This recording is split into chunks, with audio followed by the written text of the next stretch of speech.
मसीह के बबरकत नाम में आप सबकी सलामती हो। हम खुदा के पाक कलाम में से पढ़ेंगे और यीशु की सलीब के पास उसकी माँ और उसकी माँ की बहन मरियम क्लोपास की बीवी और मरियम मगदलीनी खड़ी थी। यूहन्ना 19 बाब और उसकी 25 आयत। हमारा आज का टॉपिक है दूसरों का दुख। इसको समझने के लिए हम कुछ टाइम के लिए खुदा के कलाम पर गौर करेंगे, जिसमें लिखा है कि सलीब नहीं तो मसीहत नहीं, इसलिए आप अपनी सलीब उठाए बगैर यीशु के शागिर्द नहीं हो सकते। सलीबें तकलीफ दा होती हैं, वो हमेशा के लिए आपकी ज़िंदगी बदल देती हैं, लेकिन बाज़ औक़ात इसकी एक बड़ी कीमत आपको नहीं बल्कि आपसे मोहब्बत रखने वालों को अदा करनी पड़ती है। जिस तरह से मसीह यीशु ने आपके लिए और मेरे लिए ये सब कुछ किया।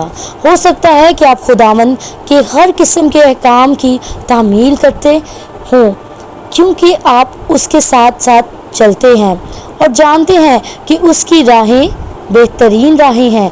ताहम आपके इर्द गिर्द ऐसे लोग भी होंगे जिनका यीशु के साथ गहरा शख्सी ताल्लुक़ नहीं और उनको उसकी आवाज़ उस तरह साफ सुनाई नहीं देती जिस तरह आपको सुनाई देती है।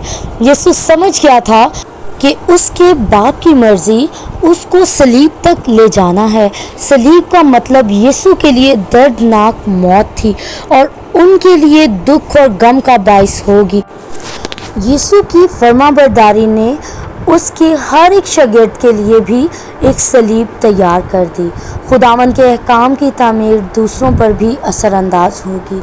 खुदा जो भी करने का हुक्म आपको देता है उसकी बजाय आवरी का इस डर से इनकार ना करें कि सलीब की कीमत अदा करने से ना सिर्फ आपको बल्कि दूसरे लोगों को भी नुकसान पहुंचेगा। खुदा की नाफरमानी करके उनको हरगिज़ बचाने की कोशिश ना करें, बल्कि यीशु को देखें जो आपके लिए एक नमूना है कि उसने अपने बाप का फरमाबरदार होते हुए अपने इर्द गिर्द के लोगों के लिए क्या कीमत अदा की है। आज मैंने क्या सीखा इस कलाम के ज़रिया से कि किस तरह से दूसरों के लिए दुख उठाना है। खुदावंद यीशु ने तो दुख उठाया हमारे लिए, क्या हम उसके लिए दुख उठा रहे हैं?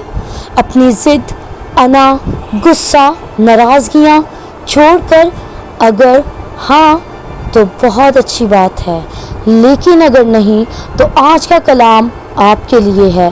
खुदा की रूह को अपनी ज़िंदगी में काम करने दें।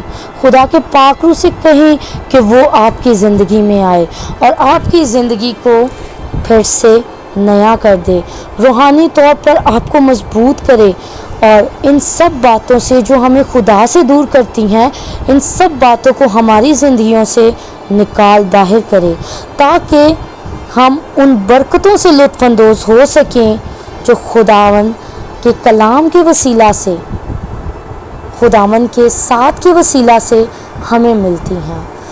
आज ये कलाम हमारे लिए है।